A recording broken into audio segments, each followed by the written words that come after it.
زنا کی توبہ کیسے قبول ہوتی ہے؟ ایک آدمی سے زنا ہو گیا، وہ رسول پاک صلی اللہ علیہ وآلہ وسلم کے پاس آیا اور عرض کرنے لگا، یا رسول اللہ صلی اللہ علیہ وآلہ وسلم، میں زنا کر بیٹھا ہوں، بھول ہو گئی ہے، اب میں کبھی زنا نہیں کروں گا، اب مجھے کیسے معافی ملے گی یہ بتا دو۔ پھر حضور صلی اللہ علیہ وآلہ وسلم نے فرمایا، صرف ایک کام کر لو، تمہاری توبہ قبول ہو جائے گی۔ بسم اللہ الرحمن الرحیم۔ واضح رہے کہ زنا بہت بڑا گناہ ہے۔ قرآن و حدیث میں زنا کی سخت مذمت بیان کی گئی ہے اور زنا کرنے والوں کے بارے میں سخت وعیدیں نازل ہوئی ہیں۔ حدیث مبارک میں ہے، ساتوں آسمان اور ساتوں زمینیں شادی شدہ زناکار پر لعنت کرتی ہیں اور جہنم میں ایسے لوگوں کی شرمگاہوں سے ایسی سخت بدبو پھیلے گی جس سے اہل جہنم بھی پریشان ہوں گے اور آگ کے عذاب کے ساتھ ان کی رسوائی جہنم میں ہوتی رہے گی۔ ایک دوسری حدیث میں ہے، حضرت ابو ہریرہ رضی اللہ عنہ روایت فرماتے ہیں کہ رسول اللہ صلی اللہ علیہ وآلہ وسلم نے فرمایا، زنا کرنے والا زنا کرنے کے وقت مومن نہیں رہتا، چوری کرنے والا چوری کرتے وقت مومن نہیں رہتا، شراب پینے والا شراب پینے کے وقت مومن نہیں رہتا۔ حضرت ابو امامہ رضی اللہ عنہ سے مروی ہے کہ ایک نوجوان نبی کریم صلی اللہ علیہ وآلہ وسلم کی خدمت میں حاضر ہوا اور کہنے لگا، یا رسول اللہ صلی اللہ علیہ وآلہ وسلم، مجھے زنا کرنے کی اجازت دے دیجیے۔ لوگ اس کی طرف متوجہ ہو کر اسے ڈانٹنے لگے اور اسے پیچھے ہٹانے لگے، لیکن نبی کریم صلی اللہ علیہ وآلہ وسلم نے اسے بلایا، اپنے قریب آنے کو کہا۔ نبی کریم صلی اللہ علیہ وآلہ وسلم نے وہ نبی کریم صلی اللہ علیہ وآلہ وسلم کے قریب جا کر بیٹھ گیا۔ نبی کریم صلی اللہ علیہ وآلہ وسلم نے اس سے پوچھا، کیا تم اپنی والدہ کے حق میں بدکاری کو پسند کرو گے؟ اس نے کہا، اللہ کی قسم کبھی نہیں، اللہ کی قسم کبھی نہیں، میں آپ پر قربان جاؤں۔ نبی کریم صلی اللہ علیہ وآلہ وسلم نے فرمایا، لوگ بھی اسے اپنی ماں کے لیے پسند نہیں کرتے۔ پھر دریافت فرمایا، کیا تم اپنی بیٹی کے حق میں بدکاری کو پسند کرو گے؟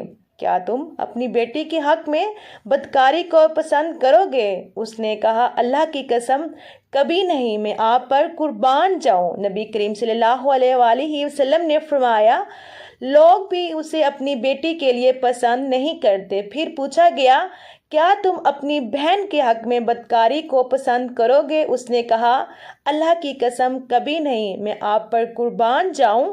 نبی کریم صلی اللہ علیہ وآلہ وسلم نے فرمایا، لوگ بھی اسے اپنی بہن کے لیے پسند نہیں کرتے۔ پھر پوچھا گیا، کیا تم اپنی پھوپھی کے حق میں بدکاری کو پسند کرو گے؟ اس نے کہا، اللہ کی قسم کبھی نہیں، میں آپ پر قربان جاؤں۔ نبی کریم صلی اللہ علیہ وآلہ وسلم نے فرمایا، لوگ بھی اسے اپنی خالہ کے لیے پسند نہیں کرتے۔ پھر نبی کریم صلی اللہ علیہ وآلہ وسلم نے اپنے دستے مبارک اس کے جسم پر رکھا اور دعا کی کہ اے اللہ، اس کے گناہ معاف فرما، اس کے دل کو پاک فرما اور اس کی شرمگاہ کی حفاظت فرما۔ راوی کہتے ہیں، اس کے بعد اس نوجوان نے کبھی کسی طرف توجہ بھی نہیں کی کبھی بھی۔ نیز واضح رہے کہ ہر گناہ اللہ تعالیٰ کی نافرمانی ہے اور اس کی اطاعت و فرمانبرداری سے اراض ہے، اور اللہ تعالیٰ کا نافرمان دنیا اور آخرت میں کہیں چین و سکون نہیں پا سکتا۔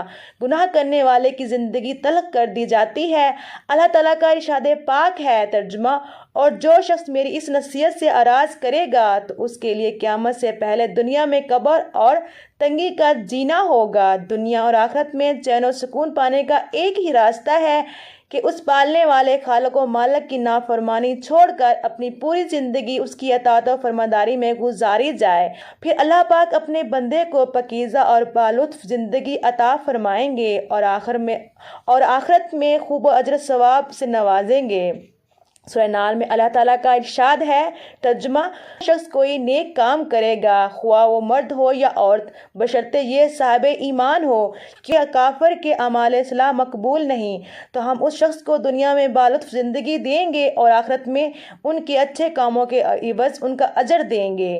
دین اسلام میں مایوسی بالکل نہیں ہے۔ انسان خطا کا پتلا ہے، گناہ انسان کی فطرت میں داخل ہے، لیکن بہترین وہ شخص ہے جو گناہ کر کے اس پر قائم نہ رہے بلکہ فوراً توبہ کر کے اللہ تعالیٰ سے معافی مانگ لے۔ نبی کریم صلی اللہ علیہ وآلہ وسلم نے ارشاد فرمایا، ہر بنی آدم انسان بہت زیادہ خطا کار ہے، اور لیکن اللہ تعالیٰ کے نزدیک بہترین خطا کار وہ ہیں جو کثرت سے توبہ کرنے والے ہیں، جو کثرت سے توبہ کرنے والے ہوں۔ حضرت حذیفہ بن یمان سے مروی ہے کہ نبی کریم صلی اللہ علیہ وآلہ وسلم نے ارشاد فرمایا، اے مسلمانوں، زنا سے بچو، اس لیے کہ اس میں 6 نقصانات ہیں دنیا میں اور آخرت میں۔ دنیا کے 3 نقصانات یہ ہیں: زنا کرنے والے کے چہرے کی رونق ختم ہو جاتی ہے، مسلسل غربت، عمر کا کم ہو جانا۔ آخرت میں پیش آنے والی 3 چیزیں یہ ہیں: اللہ کی ناراضگی، برا حساب و کتاب، دوزخ کی آگ میں ہمیشہ رہنا۔ استغفر اللہ۔ زنا سے چہرے بے رونق اور بے نور ہو جاتے ہیں۔ مذکور بالا حدیث کی روشنی میں پتہ چلا کہ زنا کرنے والوں کو دنیا میں سخت ذلت رسوائی سے دوچار ہونا پڑتا ہے، جن میں پہلی سزا یہ ہے کہ زنا کرنے والوں کے چہروں کی رونق ختم ہو جاتی ہے اور ان کے چہروں سے ہمیشہ ذلت و خواری کا علامت ظاہر ہوتی ہے۔ ایک دوسرے مقام پر نبی کریم صلی اللہ علیہ وآلہ وسلم نے ارشاد فرمایا، تم لوگ ضرور اپنی نگاہوں کی حفاظت کرو اور اپنے چہرے کو سیدھا رکھو، ورنہ تمہارے چہروں کی بے نور کر دیا جائے گا۔ زنا سے فکر و فاقہ اور مسکرت پیدا ہوتی ہے۔ عبداللہ بن عمر رضی اللہ عنہ سے مروی ہے کہ آقا صلی اللہ علیہ وآلہ وسلم نے ارشاد فرمایا، جب حکمران ظلم کرے تو آسمان سوکھ جاتا ہے، جب زکوٰۃ روک لی جائے تو مویشی ہلاک ہو جاتے ہیں، جب زناکاری پھیل جائے تو فکر و فاقہ اور مسکنت عام ہو جاتی ہے، اور جب ذمہ توڑے جانے لگیں تو کافروں کو غلبہ دیا جاتا ہے۔ اسلامی معاشرے کی پاکیزگی کی حفاظت کرنا، ہر مسلمان کی عزت، نفس اور روح کی طہارت باقی رکھنا اور اچھے نسب کے لوگوں کو ملاوٹ کی غلاظت سے محفوظ کرنا زنا کے حرام ہونے کی حکمت ہے۔ عبرانی کی ایک صحیح روایت ہے کہ ابو العاص نبی صلی اللہ علیہ وآلہ وسلم سے روایت کرتے ہیں کہ آپ صلی اللہ علیہ وآلہ وسلم نے فرمایا، روزانہ آدھی رات کے وقت آسمان کے دروازے کھول دیے جاتے ہیں، آسمان کے دروازے کھول دیے جاتے ہیں اور ایک پکارنے والا فرشتہ پکارتا ہے کہ ہے کوئی دعا کرنے والا جس کی دعا قبول کی جائے، کوئی سوال کرنے والا جس کا سوال پورا کیا جائے، کوئی مصیبت زدہ جو دعا کرے اور اس کی مصیبت دور کر دی جائے۔ یعنی آدھی رات کے بعد دعائیں قبول ہونے لگ جاتی ہیں۔ ناظرین، اللہ تعالیٰ ہر دعا کرنے والے مسلمان کی دعا قبول فرماتا ہے سوائے زانیہ کی جو اپنی شرمگاہ کے ذریعے غیر مرد کو سیراب کرتی ہیں۔ زانیہ عورت جو زنا کے ذریعے مرد کا دل بہلاتی ہے پھر اس کی دعا قبول نہیں ہوتی۔ زنا کرنے والے لوگ خود اپنے آپ کو اللہ کے عذاب کا مستحق بنا لیتے ہیں۔ حضرت عبداللہ بن عباس رضی اللہ عنہ کہتے ہیں کہ رسول اللہ صلی اللہ علیہ وآلہ وسلم نے فرمایا، جب کسی بستی میں زنا اور سود عام ہو جائے تو گویا اس بستی کے لوگوں نے اپنے آپ کو اللہ کے عذاب کا مستحق بنا لیا کہ ان پر کسی بھی طرح کا عذاب آ جائے، پھر اس طرح زانی کو دنیا میں بھی اللہ کی طرف سے سزا مل کر رہتی ہے۔ یعنی یہ ایک ایسا جرم ہے کہ جس کی سزا دنیا میں بھی ملتی ہے۔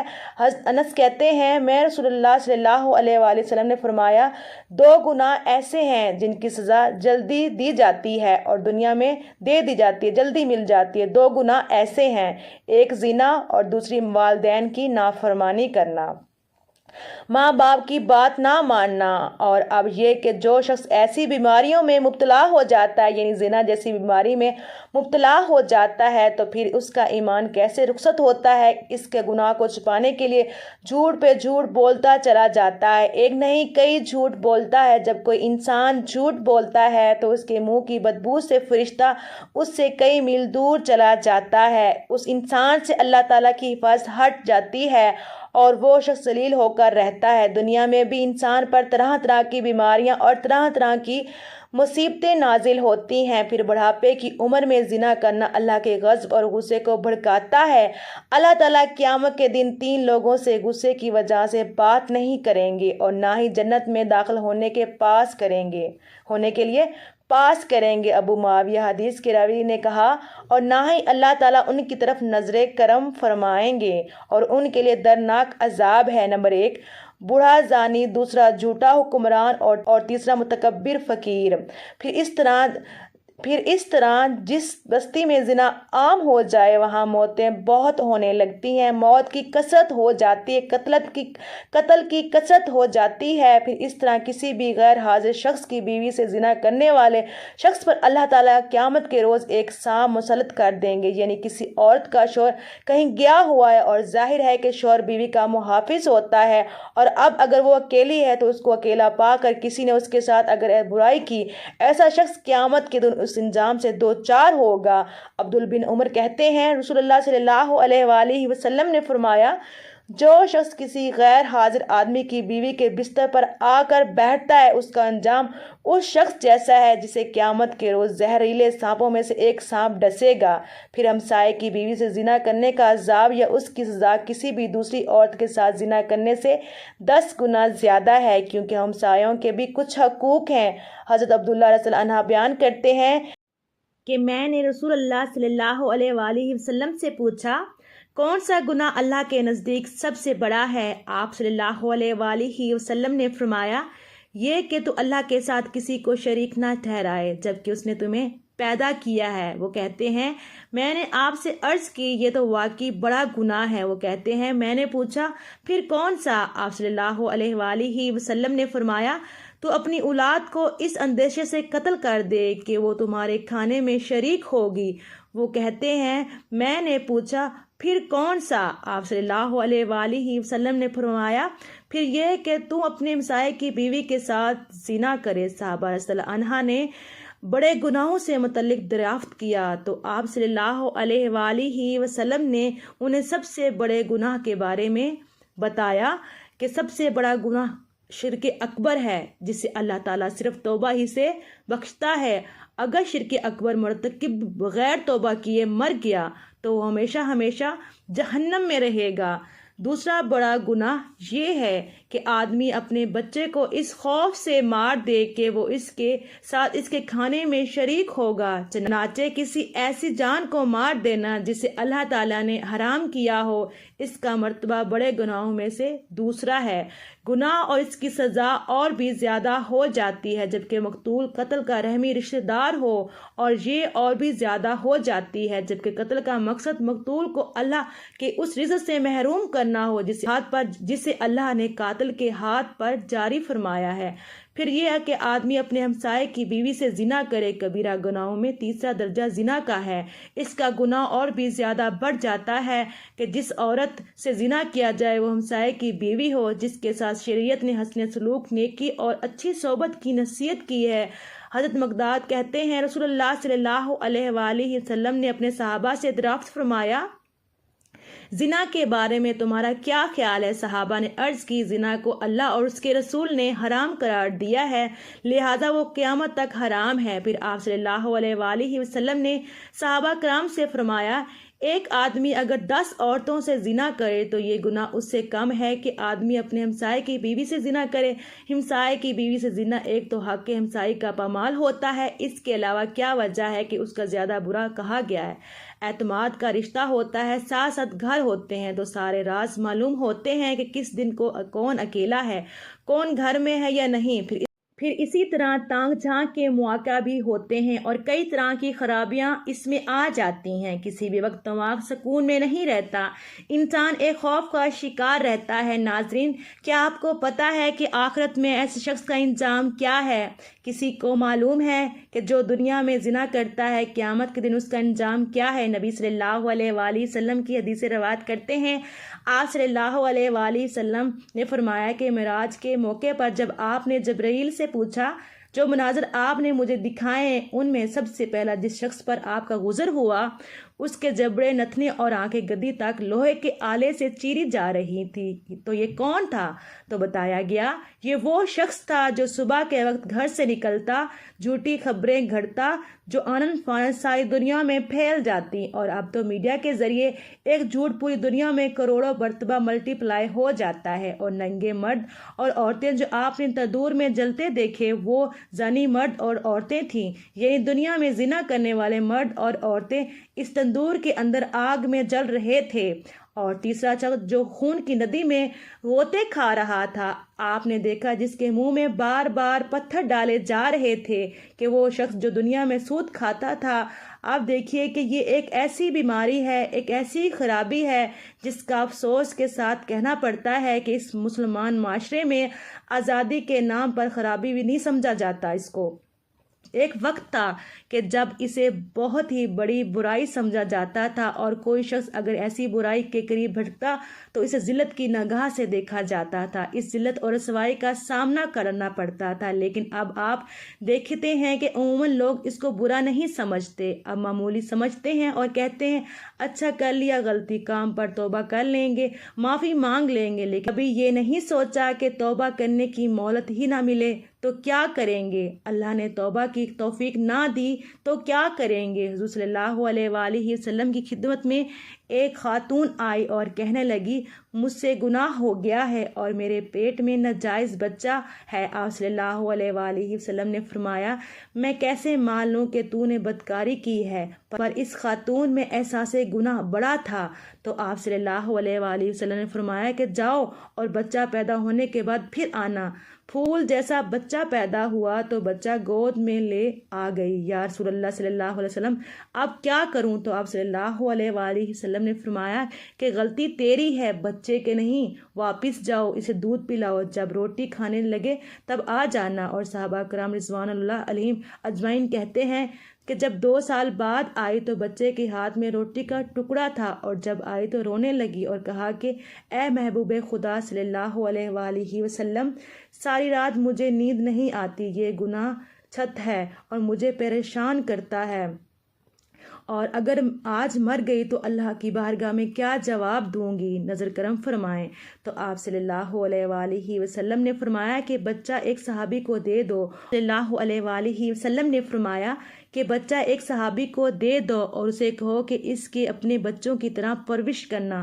پھر فرمایا کہ اس خاتون کو باہر لے جاؤ اور پتھر مار مار کر سنسار کر دو یہاں تک کہ وہ انتقال کر گئی۔ آپ صلی اللہ علیہ وآلہ وسلم نے 2 صحابیات کی ڈیوٹی لگائی اور فرمایا کہ اسے اٹھاؤ، غسل بھی دو، کفن بھی پہناؤ، اور جب یہ کام ہو گیا تو حکم ہوا کہ صفیں سیدھی کرو، میں خود اس کا جنازہ پڑھوں گا۔ تو صحابہ کرام نے کہا اے نبی صلی اللہ علیہ وآلہ وسلم، اس کا جنازہ معوذ باللہ تو میرے پیارے آقا صلی اللہ علیہ وآلہ وسلم نے اس خاتون کو معاشرے سے کاٹا نہیں، بلکہ آپ صلی اللہ علیہ وآلہ وسلم نے فرمایا کہ تو نے اس کا گناہ دیکھا ہے مگر اس کا احساس نہیں دیکھا، اس کی توبہ کا اندازہ نہیں دیکھا، اس کی تڑپ نہیں دیکھی، بارگاہ خدا میں سرخرو ہونے کا جذبہ نہیں دیکھا۔ آپ صلی اللہ علیہ وآلہ وسلم نے فرمایا کہ اس نے اتنی اعلیٰ توبہ کی ہے کہ اگر ساری امت میں بھی بانٹ دو تو اللہ سب کی بخشش فرما دے گا۔ سبحان اللہ۔ اللہ پاک ہمیں بہتر عمل کرنے کی توفیق عطا فرمائے، اللہ پاک میری اور آپ کی بخشش فرمائے، آمین یا رب العالمین۔ ناظرین